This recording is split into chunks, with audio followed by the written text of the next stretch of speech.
वसंत व्याख्यानमाला 2024 अंतर्गत मंगळवार दिनांक 26 मे 2024 रोजी सायंकाळी 7 वाजता देव मामलेदार यशवंत महाराज पट्टांगण गोदाघाट पंचवटी येथे मुख कर्करोग तज्ज्ञ डॉक्टर विशाल जाधव यांचे विशेष व्याख्यान उत्साहात संपन्न झाले। मुख कर्करोग या गंभीर आणि जनजागृतीपर विषयावर त्यांनी उपस्थितांना महत्त्वपूर्ण मार्गदर्शन केले।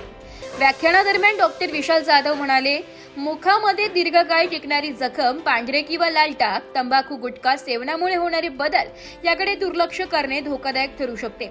सुरुवातीच्या टप्प्यात निदान झाल्यास मुख कर्करोगावर प्रभावी उपचार शक्य आहे। तसेच त्यांनी युवकांना व्यसनांपासून दूर राहण्याचे आवाहन करत आरोग्यदायी जीवनशैली आणि नियमित तपासणी हेच कर्करोगापासून बचावाचे सर्वात मोठे शस्त्र आहे असे स्पष्ट केले। यावेळी त्यांनी अंधश्रद्धा आणि भोंदू उपचारांबाबतही नागरिकांना सावध केले। काही रुग्ण योग्य वैद्यकीय उपचारांऐवजी भोंदूबाबा किंवा अप्रामाणिक उपचारांवर विश्वास ठेवतात, त्यामुळे आजार अधिक गंभीर होऊन रुग्णाच्या जीवाला धोका निर्माण होऊ शकतो। कोणतीही लक्षणे दिसल्यास तात्काळ तज्ज्ञ डॉक्टरांचा सल्ला घेऊन वेळेत उपचार करणे अत्यंत आवश्यक आहे असे आवाहन डॉक्टर जाधव यांनी केले। या व्याख्यानासाठी पंचवटी परिसरातील नागरिक, युवक युवती, वैद्यकीय क्षेत्रातील मान्यवर तसेच आरोग्याबाबत जागरूक नागरिक मोठ्या संख्येने उपस्थित होते। व्याख्यानमालेत डॉक्टर जाधव यांनी मुख कर्करोगाची लक्षणे, कारणे, प्रतिबंधात्मक उपाय आणि आधुनिक उपचार पद्धती याबाबत सविस्तर माहिती दिली आहे। कार्यक्रमानंतर उपस्थितांनी डॉक्टर विशाल जाधव यांच्या मार्गदर्शनाचे कौतुक करत अशा जनजागृतीपर व्याख्यानांची समाजाला मोठी गरज असल्याची भावना व्यक्त केली। जर आपण आपलं तोंड चांगलं असेल, मग तोंड आपण वेगवेगळ्या माध्यमातून म्हणतो की आपलं बोलणं चांगलं असेल किंवा आपलं जेवण चांगलं असेल तर आपण आपल्या समाजात मान किंवा अपमान मिळत असतो। त्याच पद्धतीने आपल्याला जर निरोगी राहायचं असेल तर आपलं तोंड व्यवस्थित राहणं खूप गरजेचं आहे। तोंडाचे बरेच अवयव आहेत, त्यामध्ये दात आहे, ओठ आहे, गाल आहे, जीभ आहे, पडजीभ आहे, ह्या सर्वांनी मिळून आपलं मुख बनत असतं। आणि आपण जो कर्करोग बनतोय, आपण जर बघितलं तर बरेच जण जे व्यसन करणारे मित्र आहेत ते म्हणतात, डॉक्टर कुठे आम्ही व्यसन केल्यामुळेच कुठे कर्करोग होतो, त्याचे बरेच कारण आहेत। बरोबर आहे, कारण बरेच आहेत, परंतु हे कारण त्या आपल्या हातात नाही आहेत। आपण बिस्लरीचं पाणी पितोय, किती दिवसापासून ठेवलेलं माहीत नाही, परंतु आपल्या त्या हातात नाही आहे। परंतु मी गुटखा खायचा नाही, मी तंबाखू खायचं नाही, कारण तंबाखूमध्ये काय काय आहेत, सगळे विघातक द्रव्य आहेत, पोलोनियम आहे, पॉलिसायनाइड आहे। मग आपण तंबाखूचे वेगवेगळे प्रकार आहेत, त्यामध्ये धूरविरहित तंबाखू, आपण मिश्री लावतो, गुटखा लावतो किंवा स्नफ, आपण श्वासाद्वारे जी काही तंबाखू घेतली जाते ते पण आहे। हे न करणं माझ्या हातात आहे। आपण मानव आणि पशूंचा विचार केला तर पशु हे फक्त आहारच घेतात, त्यांना जे पाहिजे तेच घेतात।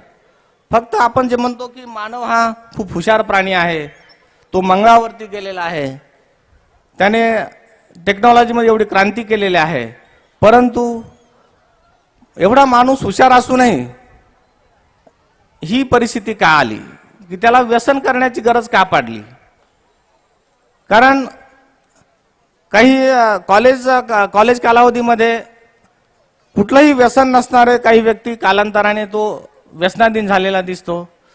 त्याला वेगवेगळी कारणं आहेत, त्यामध्ये सामाजिक कारणं आहेत, वैयक्तिक कारणं आहेत, आणि ती कारणं त्यावरती मात करण्याचं सरांनी आपल्याला सांगितलेलं आहे की आपण खूप कारणं जगत असताना प्रत्येकाला अडचणी येतात आणि त्या अडचणीवर मात करण्यासाठी सरांनी अध्यात्माची चांगली जोड दिलेली आहे की आपण कुठलंही कारण असो की त्यासाठी सोल्युशन तंबाखू नाही आहे, सोल्युशन दारू नाही आहे, सोल्युशन कुठलंही व्यसनाधीन पदार्थ शरीरात घेणे हे सोल्युशन नाही। जर आपल्याला कुठली अडचण असेल, ती अडचण दूर करण्यासाठी आपण त्यावरती मनन केलं पाहिजे, त्यावरती चिंतन केलं पाहिजे आणि त्यातूनच आपल्याला मार्ग सापडतात। फक्त आपण टेन्शन घेऊन टेन्शन आपल्याला तात्पुरतं घालवण्यासाठी आपण व्यसन करतो, पण त्याची जेव्हा आपल्याला सवय लागते त्याचे विपरीत परिणाम आपल्या फक्त तोंडावरती होते, त्याचे विपरीत परिणाम आपल्या ज्या काही शरीरातली वेगवेगळ्या यंत्रणा आहेत, पचन संस्था आहे, रक्ताभिसरण संस्था आहे, आपले वेगवेगळ्या अस्थि संस्था आहे, सगळ्या संस्थांवरती त्याचे विपरीत परिणाम होतात। ते होऊ नये त्यामुळे आपण जी काही कारणं आहेत ती तंबाखू असेल, दारू असेल, वेगवेगळे जे व्यसनाधीन पदार्थ असेल, हुक्का आहे. आता तरुणांमध्ये बरंच प्रमाण वाढलंय की नाशिक त्यासाठी खूप फेमस आहे की जे व्यसनाधीन पदार्थांचं माहेरघर म्हणून नाशिक ओळखलं जाते आणि देशाला एक संदेश देणारं सिंहस्थाचं कुंभमेळा जिथे भरतो असंही नाशिक ओळखलं जाते. तर आपण जी वसंत व्याख्यानमालेतून आपल्याला नाशिकची ओळख काय करायची आहे की आपल्याला व्यसनाधीनतेपासून दूर जाणारा तरुण या नाशिकमध्ये राहतो. व्यसनाधीनतेपासून दूर राहणारा हा नागरिक या नाशिकमध्ये आहे. व्यसनाधीनतेला पराभूत करणारा नाशिककर या शहरात आपल्याला जर जन्माला घालायचं असेल, तयार करायचं असेल तर अशा व्याख्यानमालेची गरज आहे. ती वसंत व्याख्यानमालेच्या माध्यमातून पूर्ण होते. खरंच आनंदाची गोष्ट आहे.